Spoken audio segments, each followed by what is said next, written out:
Құдай алдында құр алақан тұрғандар бақытты.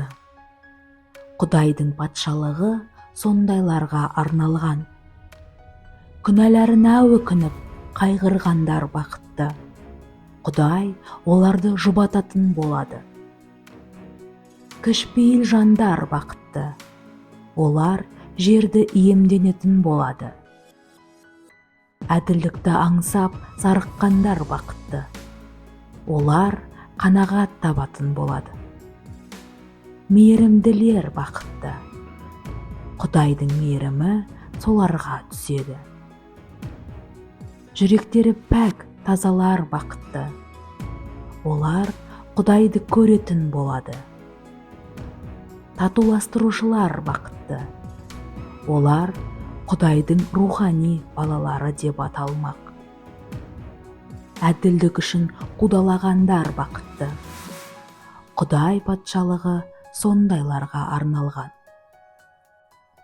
Адамдар сендерді маған бола қорлап, қудалап, әр түрлі жала жауып жамандаса бақыттысыңдар.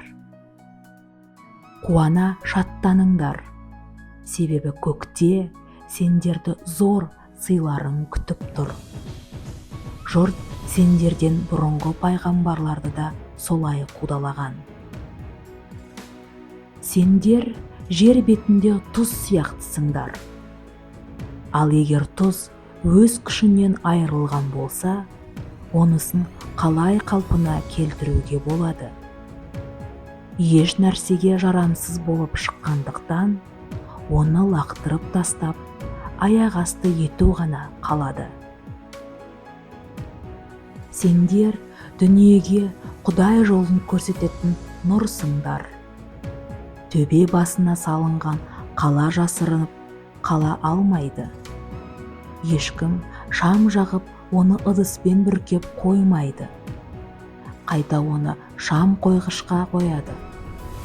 Сонда оның жарығы үйдегілердің бәріне түседі. Сол сияқты сендердегі нұр адамдарға сәулесін төксін. Осылайша олар игі істеріңді көріп, көктегі әкелеріңді мадақтап дәріптесін.